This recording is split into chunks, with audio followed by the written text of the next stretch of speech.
បាទសូមជម្រាបសួរប្រិយមិត្តដែលចូលចិត្តស្ដាប់រឿងនៅក្នុង Channel និទានរឿងទាំងអស់គ្នាថ្ងៃនេះខ្ញុំមានរឿងថ្មីមកមួយទៀតហើយដើម្បីចែកជូនដល់អ្នកទាំងអស់គ្នាស្ដាប់កំសាន្តមុននឹងខ្ញុំចែកជូនរឿងនេះ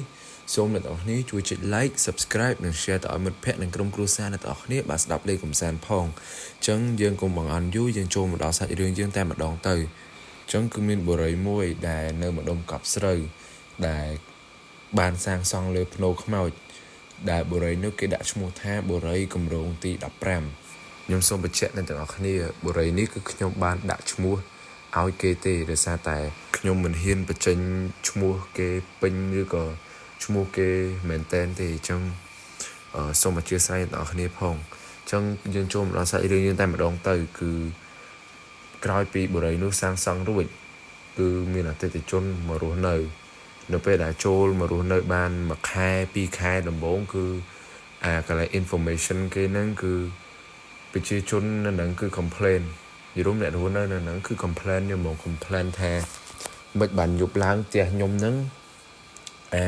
ភ្លើងពូភ្លើងពូភ្លើងហ្នឹងម្ដងភ្លឺម្ដងអត់ម្ដងភ្លឹបផ្លែនម្ដងញាក់ញាក់ណាអ្នកនេះយល់ថាភ្លើងពេលវិញញាក់ញាក់កធាក់វារៀងគួរឲ្យខ្លាចណាអ្នកនេះមើលរឿងខ្មោចអ្នកនេះយល់ហើយចឹងគឺម្ដងចេះម្ដងចុះ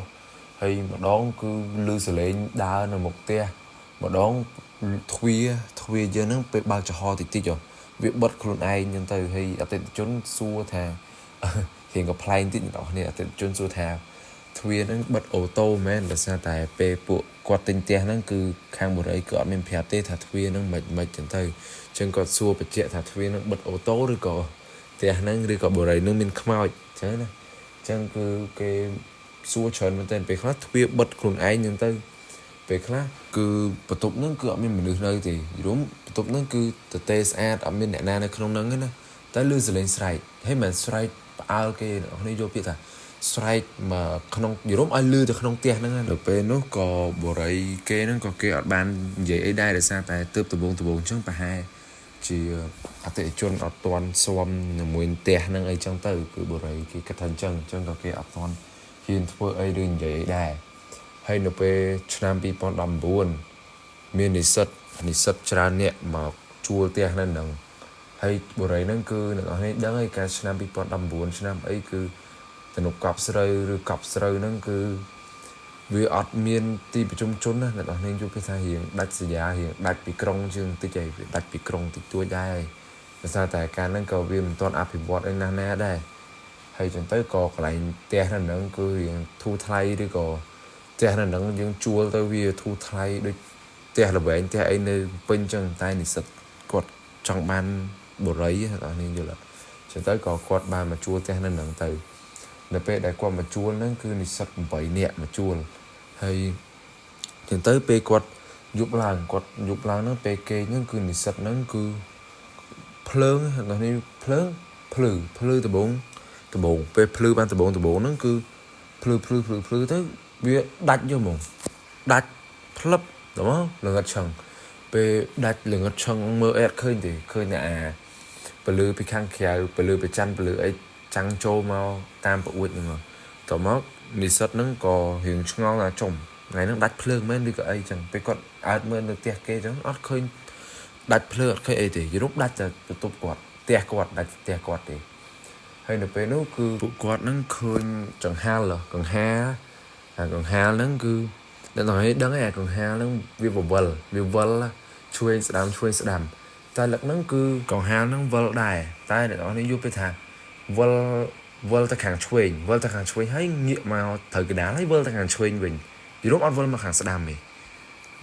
អ្នកនរនេះយល់អត់វាវិលខាងឆ្វេងទៅមកកណ្ដាលហើយវាទៅឆ្វេងវិញវាអត់ងាកមកខាងស្ដាំសោះហ្មងហើយខ្ញុំភ្លេចប្រាប់ពេលហ្នឹងគឺភ្លើងមកវិញហើយពេលចង្ហាលវិលហ្នឹងអញ្ចឹងគឺ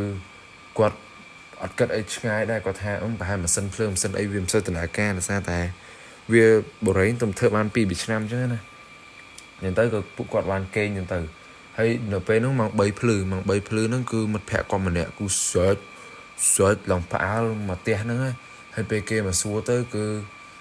បបងហ្នឹងគាត់ថាមិនឃើញតែគេឈរនៅចុងជើងប្រុសហើយខ្មៅអ្នកនរនេះយល់ពីថាខ្មៅហ្មងដោយសារតែប្រឡាក់ផុក ប្រឡាក់ផុកពេញហ្នឹងហើយខ្មៅហើយខ្ពស់ហើយសឆ្អឹងហើយមួយទៀតគឺអត់មានស្បែកទេយំគឺសសាច់អ្នកនេះយកពាក់សាច់ក្រហមតែគាត់ទៅសាច់ក្រហមហ្នឹងហើយតែខ្លួនគាត់ខ្មៅដោយសារតែប្រឡាក់ផុកប្រឡាក់អីចឹងណាចឹងទៅគឺគាត់ស្រែកមកគាត់ភ្ញាក់គាត់ណានៅពេលនោះក៏គាត់បានរើចេញម្នាក់មួយទៅឥឡូវហ៊ាននៅហើយ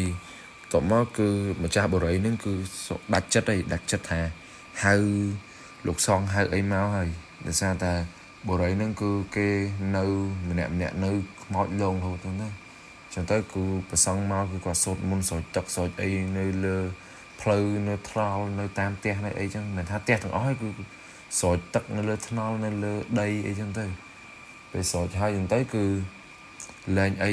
គេថាតែគេថាអ្នករស់នៅនឹងគេបញ្ជាក់ប្រាប់ទៀតថាបើដើរកាត់នៅមុខបរិយហ្នឹងកុំមើលទៅប្អួចពេលខ្លះអាចគេមើលយើង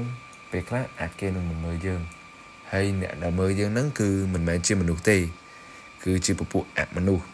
តែគ្រាន់តែវាមិនធ្វើអីយើងទេដោយសារតែពួកហ្នឹងគឺនៅផ្ទះដែលគេអត់ទាន់ទិញណាអ្នកនរយល់អត់ទីនោះផ្ទះដែលយើងទិញគឺមានជំនាញផ្ទះហើយតែផ្ទះណាដែលគេអត់ទាន់ទិញផ្ទះអីចឹងទៅគឺដើរកាត់ទៅគឺពេលខ្លះគឺឃើញមើលយើងហើយចឹងនេះគឺជាទីបញ្ចប់នៃរឿងហើយអ្នកទាំងអស់គ្នាបើសិនជាអ្នកទាំងអស់គ្នាចូលចិត្តរឿងចេះទៀតសូមអ្នកទាំងអស់គ្នាខមមិនប្រាប់ខ្ញុំផងពីខ្ញុំបាននិទានរឿងសូមអរគុណសូមជម្រាបលាអ្នកទាំងអស់គ្នាបាយបាយ